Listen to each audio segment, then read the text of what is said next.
A esta hora saludamos en nuestro Centro Internacional de Noticias a Juan Carlos Vélez Uribe, senador colombiano por el partido de la U. Senador Vélez, muchísimas gracias por atender esta entrevista en NTN 24. Bienvenido. Bueno, buenas noches a ustedes, a toda la audiencia de los Estados Unidos, América Latina y el Caribe. Muy amable. Escuchábamos en el reporte anterior al jefe negociador del gobierno colombiano, Humberto de la Calle, poniendo en entredicho la viabilidad de los diálogos de paz o la continuidad en caso de un ataque contra el exmandatario Álvaro Uribe. Pero allí surge la pregunta, ¿el hecho de que exista esta alerta no lo hace ya algo realmente serio que debería motivar el cese del proceso de paz como lo han sugerido algunos sectores en Colombia?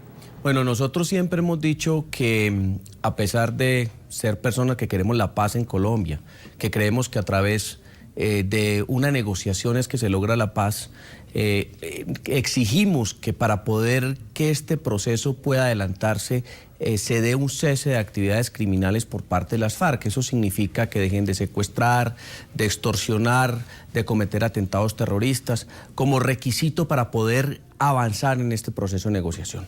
Lo que sucedió con el expresidente Uribe, a mi modo de ver, es supremamente grave, porque el doctor Humberto de la Calle, que es el negociador, el jefe negociador de Colombia en La Habana, dijo que si se hubiera materializado o concretado ese atentado, pues prácticamente hubiera dado al traste con todo este proceso de paz. Pero la verdad, por la información que nosotros tenemos, es que hubo un plan, pero no hubo un plan, existe un plan. Ese plan todavía no se ha desarticulado para asesinar al expresidente Álvaro Uribe.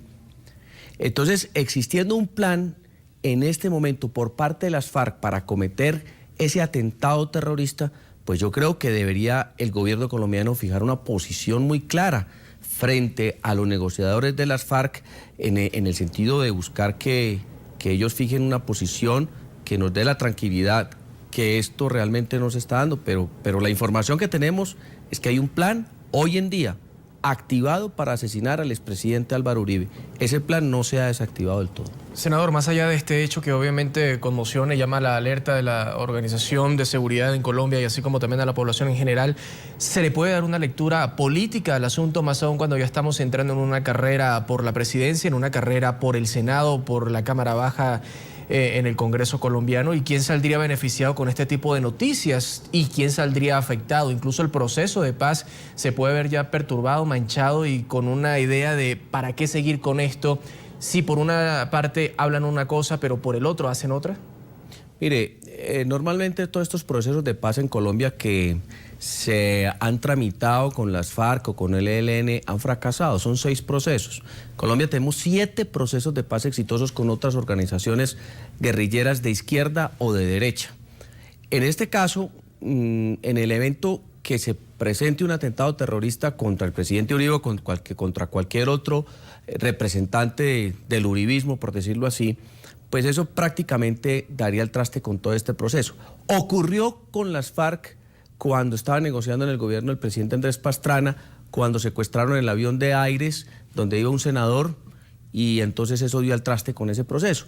Igualmente en el pasado, cuando se estaba negociando en Caracas entre el gobierno y las FARC, hace unos 8 años, pues también se cometió un atentado terrorista y el proceso se terminó ahí.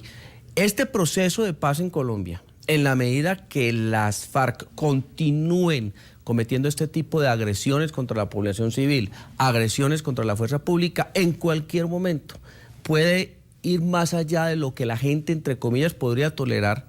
Hablo de la opinión pública, nosotros no toleramos absolutamente nada, pero puede entonces volver a darse una situación como la del Caguán hace 8 años, cuando secuestraron el avión con el senador Hechem y dieron al traste con ese proceso. Senador, pero le insisto un poco en la pregunta que le planteaba Juan Carlos. ¿Qué habría detrás de esta revelación del gobierno? Mire, el problema es que las FARC normalmente andan como en otro planeta diferente al nuestro. Ellos viven como otra realidad diferente a la que nosotros vivimos. Entonces, para ellos es normal negociar, hablar de paz en La Habana, eso es normal, y mientras tanto seguir haciendo la guerra. Para nosotros no es normal. Entonces, ese tipo de actuaciones que son de una realidad diferente a la nuestra, insisto, pues hacen que cometan errores. Y esos errores pues se pagan normalmente con la terminación de todos estos procesos de paz. El gobierno hizo lo que le tocaba hacer. El presidente Santos le dijo al ministro de Defensa que a su vez le anunciara al expresidente Uribe el riesgo que corría su vida, inclusive hasta la de su propia familia, con el fin de que se tomaran las medidas de seguridad para evitar que ese atentado se concretara. Pero insisto, en el momento que el gobierno conoce que hay un plan concreto y definido para asesinar al expresidente Uribe, el gobierno debió haber tomado una posición mucho más fuerte frente a las FARC y no mandar un mensaje para que las FARC ahora digan, y los negociadores de La Habana, que estarán revisando y mirando a ver si es verdad o no que había una intención de cometer un atentado terrorista contra el expresidente Uribe. Es algo que uno realmente no entiende, porque se supone que si ellos tienen control sobre su tropa, pues en cuestión de minutos sabrían si eso es cierto o no. Senador, pero entonces dos preguntas en una. La primera de ellas sería si precisamente entonces las FARC, por qué no pensarlo, están divididas y hay una facción que quiere la paz y otra que quiere continuar en la guerra. Y por el otro lado, ¿esto victimiza tal vez al expresidente Álvaro Uribe Vélez y mejora su candidatura hacia el Senado?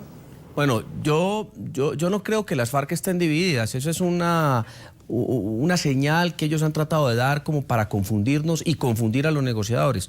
No, las FARC es una estructura de orden estalinista. Acuérdense que la FARC defiende todavía esa ideología comunista de corte estalinista, porque ellos nacieron en los años 60, producto seguramente de la Guerra Fría que había, y ellos estaban inspirados en ese momento del comunismo que pregonaba la Unión Soviética. Entonces ellos tienen una estructura militar monolítica, muy organizada, muy jerarquizada, y entonces pues pensar que puede haber divisiones al interior de ellos pues, es muy difícil. Ahora, ¿se victimiza el presidente Uribe? Pues eso lo podemos mirar de diferentes maneras, pero la realidad es que si ellos quieren que el expresidente Uribe no llegue al Senado con un número importante de votos y que su candidato presidencial no salga elegido, pues con este tipo de actuaciones lo que están haciendo es, antes por el contrario, impulsar esas dos candidaturas. Le agradecemos al senador colombiano por el partido de la U, Juan Carlos Vélez Uribe, por habernos acompañado en el informativo de NTN 24. Muy amable. Muy buenas noches.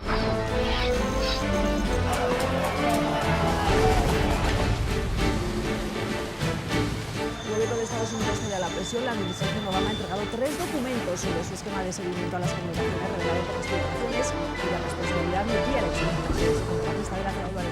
Las elecciones presidenciales de Venezuela, donde resultó electo el mandatario de este país, Nicolás Maduro, ya que la organización no tuvo una presencia en este país.